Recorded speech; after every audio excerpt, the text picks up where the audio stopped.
Hey guys, welcome back. Thank you so much for watching my Rush reaction video where I compared the original to the Terry Brown mix for Grace Under Pressure. I'm not done with this. I now own the entire collection of Grace Under Pressure, the re-release, including the Terry Brown mix, in digital form. And I'm going to go through a lot of the songs that we truly love. You guys answered a poll, and I thank you for that. This video is about your comments, your reactions, and your opinions and your thoughts that you shared with us here in Loudboy Land. I'm Eric. This is the Loudboy Experience, and let's go.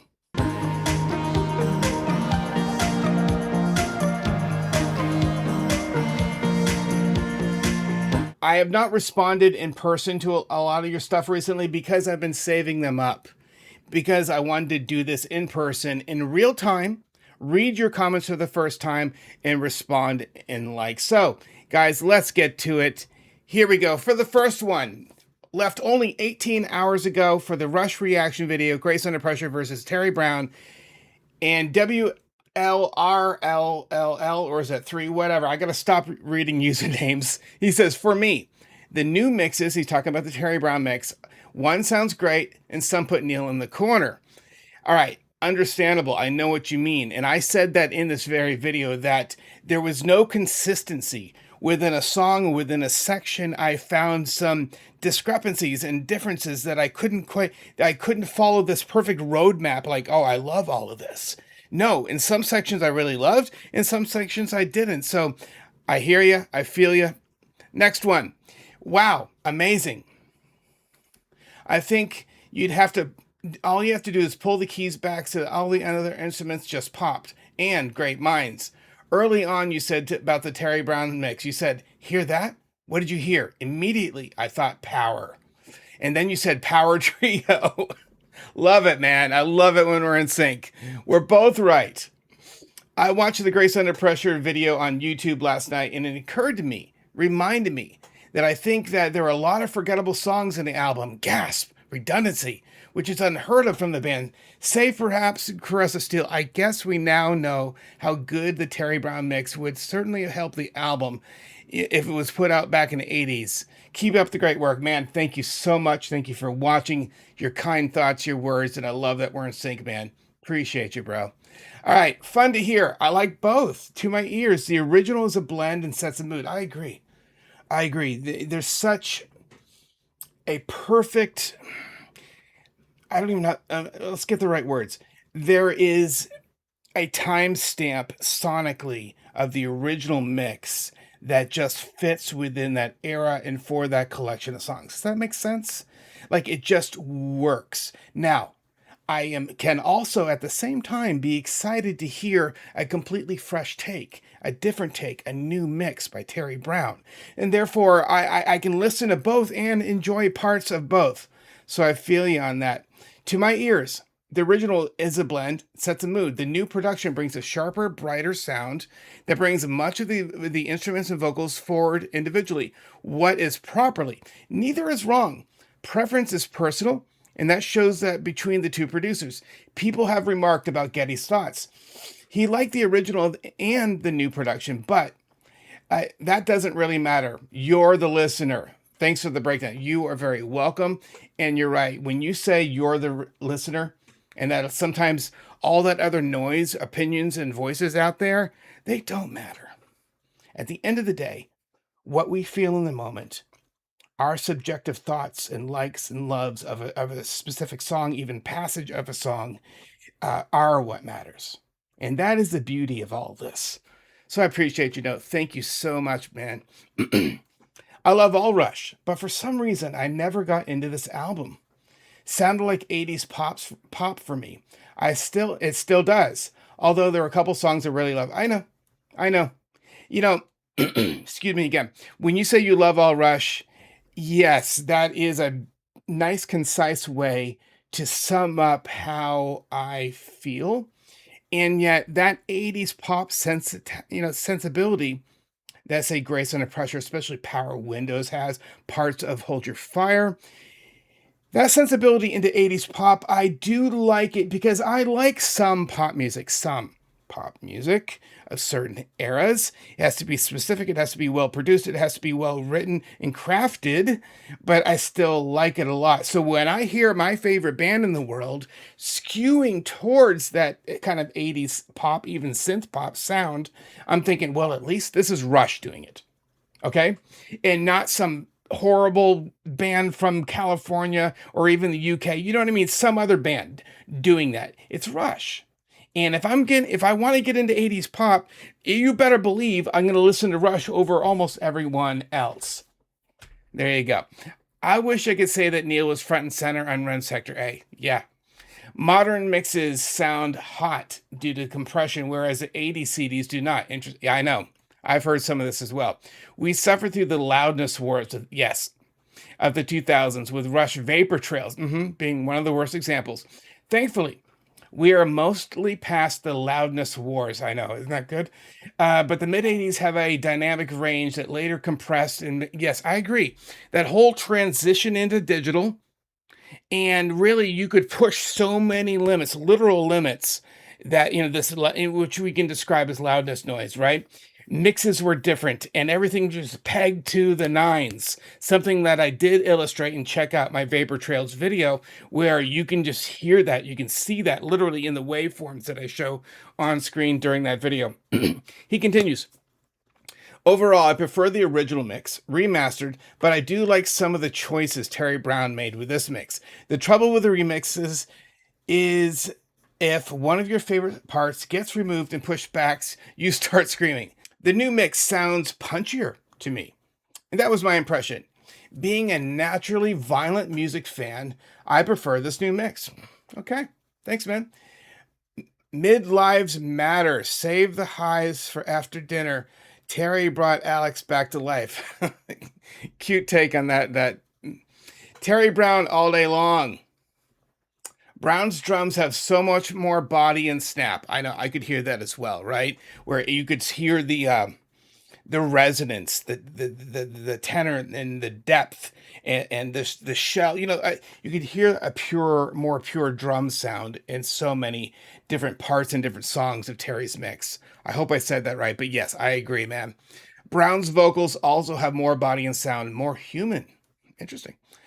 I'm a fan of the 1984 version. It's what I'm used to. I know. And it's all I've ever known, right? For decades, this is all I've known. And so many songs on Grace Under Pressure I truly love. Between the Wheels, After Image, The Body Electric, Kid Gloves. I love these songs. And I've loved hearing them live and then hearing their live reproductions on Blu-ray, especially where you have a proper, beautiful mix. You hear Rush live, but it sounds amazing, in 5 or 6.1 or whatever. And meaning that's all I've ever known. However, as someone who's always craving a fresh take on things, a new perspective, and especially after decades of only one thing, it is exciting to me to at least hear it. And therefore, I've thoroughly enjoyed analyzing this. And guys, I'm not done. We're going to keep delving into this future video. Please check it out. Next one. As a Rush fan for many years and having heard this record endless times, being a musician as well, I was surprised by how great this record sounds. I felt like I was listening Rush for the first time. Also, I can appreciate the masterclass that Neil and the amazing power and skill that he contributed to the band. Additionally, I can appreciate Alex's guitar without the annoying squeal. The band sounds more like a power trio that they were. For the song Between the Wheels, yes, I preferred the live version on the 30th anniversary concert. Now that I can say that the studio version sounds punchier, the bass sounds strong, the guitar resonates with balance, and Neil's part, wow, lovely. That was beautifully put, man. I appreciate it. I know you probably didn't mean to do that, but Alex's playing was not diminished during those years. Yeah, I agree. But let me continue reading. It was excellent, just different. I have said as much in my videos. I don't mean to get defensive, but I have thoroughly explained this in other videos where I've talked about Alex filling in the sonic space. If they're going a new direction and keys are a bigger part of it, and just the songwriting in general has shifted somewhat. Alex did his part to fill in the sonic space. He was there. And that's how I put it in several videos. So anyway, I'm with you, and I've said the same. Okay. It was excellent, just different. That's a really concise way to put it. Geddy wrote more music that obviously during that era, but Alex's guitar parts were fantastic within the framework. Again, you're saying in other words what I just said, what I have said numerous times.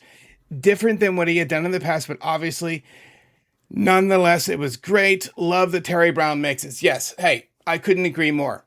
And if you went back through my body of work of like 100 Rush videos on my channel, numerous times I have said what you said in my own words. I'm with you. We agree. Thanks for writing. Appreciate it, bro. I'd rather you do this to the original version, the 2026 remastered version. Okay, interesting. I hear you, bro. I will consider that when I revisit all this, okay? I will. Thank you. I like the Brown version because the synth era Rush was a giant black hole. Okay. I like the Terry Brown version, more stripped down, focused on guitar, bass, percussion. Sounds like more like Moving Pictures. Interesting. Whoa, now that sounds like Rush. I assume he's talking Terry Brown. Can't hear the squat on the remixed mono over compressed video on YouTube. I know. Again, this isn't audiophile stuff. This is a way for us to discuss it, and in your comment being proof of that. Thank you for writing. I really need the CDs. Agreed. If you want to hear this properly, get it. Get the digital version, which I explained in one of my videos how to properly do that, or get vinyl or CD. Please do. All the highs are muddled, and yeah, I know. Again, when this gets on YouTube, depending on how you're streaming it, how fast your stream is. I mean, there's so many variables that have to do with compression. I know that I do give you stereo. Everything I edit is in 2-channel stereo minimum.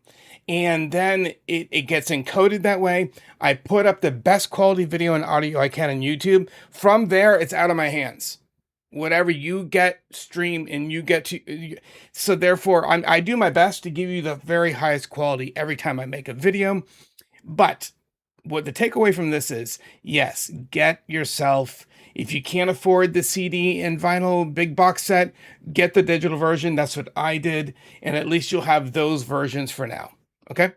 Next up, listen to those drums. They stood out for the first time in this mix. Neil's gongs are more pronounced. I agree. I may listen to his mixes instead of the original. I wondered if the live versions were like this too.